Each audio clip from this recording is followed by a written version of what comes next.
पिछले 20 साल में ये जो एंजियोप्लास्टी है ये बार बार फेल किया और बार बार इसको सक्सेस बताया गया।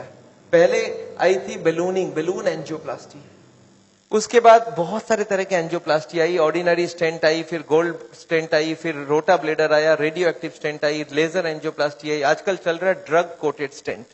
पर ये सारे के सारे फेल हुए हैं। क्यों फेल हुए एक बार समझाना चाहता हूं। देखिए ये बेलूनिंग क्या चीज है, याद है आपको एंजियोग्राफी के वक्त तार अंदर घुसाई थी, वो कहां तक गई थी, हार्ट तक, यहां तक तार आई थी। इस तार के ऊपर ये बेलून होता है, इस तार को थोड़ा सा धक्का मारते हैं। कभी कभी कार्डियोलॉजिस्ट तार को अंदर रख के बाहर आ जाते हैं, आके बोलते हैं देखो तार अंदर है, बोलो तभी खोल दूं। आप बोलते चलो खोल दो, कितने लगेंगे, 2 लाख लगेंगे, 2 लाख दे दिया। अब ये तार को ये लोग धक्का देते हैं थोड़ा और, तो तार की जो बेलून है ये बीचों बीच आ जाती है ब्लॉकेज में। अब इस बेलून में पानी डालना होता है। ये बेलून ऐसा होता है, इसमें पानी डालते ही बेलून फूल जाती है। अच्छा पानी कैसे डालेंगे, आपने होली में बेलून फुलाया एक सिरिंज से, सिरिंज में पानी ले लो, सिरिंज को दबा दो तो बेलून के अंदर पानी घुस जाए। तो बाहर से सिरिंज से पानी डालेंगे तो बेलून क्या होगा, फूल जाएगी। फूलते ही ब्लॉकेज कहां गई, साइड में दब जाएगा, ऊपर कंप्रेस्ड हो जाएगी, नीचे कंप्रेस्ड हो जाएगी। अच्छा ये बेलून को जब पानी निकाल लेंगे तो क्या होगा, बेलून को वहां पे 2-4 सेकंड से ज्यादा नहीं रख सकते क्योंकि हार्ट अटैक हो जाएगी, 100 हो जाएगी ब्लॉकेज।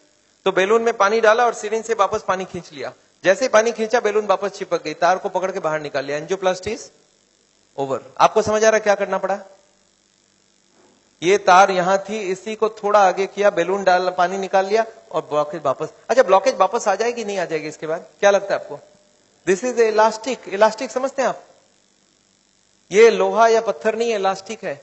और जैसे ही बेलून निकाल लिया ब्लॉकेज वापस आने लग गई। थोड़े साल बाद यही कार्डियोलॉजिस्ट मान गए बेलूनिंग काम की नहीं है। पहले क्लेम किया था बेलूनिंग एक बार कराओगे जिंदगी भर चलेगी, फिर मान गए काम की नहीं है। फिर क्या हो गया, फिर वो बोले इसमें स्टेंट लगाना होगा। What is this stent, look at this, this is the blockage, दिख रहा है आपको येलो कलर की, और इसके अंदर एक बेलून डाल दिया, आपको दिख रहा है ब्लैक कलर का बेलून। बेलून में पानी डाला तो ब्लॉकेज कहां चलेगी, साइड में आ गई। जब बेलून निकाल लेंगे तो ब्लॉकेज वापस आएगी, तो यहाँ पे एक स्प्रिंग लगा देते हैं। ये स्प्रिंग क्या काम करेगा, ब्लॉकेज को आने से रोक देगा। आपको समझ आ रहा है स्प्रिंग का मतलब क्या है, अगर स्प्रिंग डाला गया इसका मतलब क्या है कि ब्लॉकेज वापस आ रही थी। इसका मतलब पहले वाला जो क्लेम था वो गलत था कि बेलूनिंग करा लो ठीक रहा। इसके बाद ये जो स्टेंट लगी, स्टेंट का एक मेजर प्रॉब्लम है कि इसके अंदर से ब्लड जाएगी और फॉरेन बॉडी के अंदर ब्लॉकेज बहुत जल्दी होती है। ये देखा गया स्टेंट में 6 महीना 1 साल में सारे ब्लॉक आ जाती वापस। और ये जब वापस आने लगी तब इन्होंने थोड़े दिन तक तो बोला नहीं आती है, नहीं आती है। थोड़े दिन बाद इन्होंने बोला कि नहीं ये स्टेंट तो खराब होगी क्योंकि ये ऑर्डिनरी स्टेंट है, इसमें एक मेडिकेटेड स्टेंट देना होगा। वो दवाई में डाल के स्प्रिंग को निकाल लेंगे, अब बहुत बढ़िया हो जाएगा। तो ड्रग की कोटिंग चल जाए। आपने देखा है चांदी के गहने में सोने की कोटिंग चढ़ाते हैं, तो वो स्प्रिंग के ऊपर कोटिंग चढ़ा देते हैं और वो कोटिंग चढ़ा के लगा दिया। पर इसके बाद भी ये फॉरेन बॉडी ही रही, इसमें वही का वही रिजल्ट आया है। अभी लेटेस्ट है कि 66% people with in 1 year will come back with a reblockage. इसके बाद है बाईपास सर्जरी, एक बहुत बड़ी सर्जरी होती है। देखिए बाईपास सर्जरी मैं इसलिए नहीं चाहता हूं, एक बहुत बड़ा सर्जरी है। एक पूरे चेस्ट को काटो और इसको काट के, इसको चाकू से नहीं कटेगा, इसमें आड़ी से कटेगी। आड़ी समझते हैं आप, आपने मार्बल फिटिंग के वक्त एक देखा गोल चक्का लेके घूमते हैं, ऐसा एक लगा के ये पूरा खुलेगी। इसको अंदर से ऐसे जैक करके ऐसे खोलेगा, अंदर में हार्ट को रोक के उसमें ऑपरेशन होगी।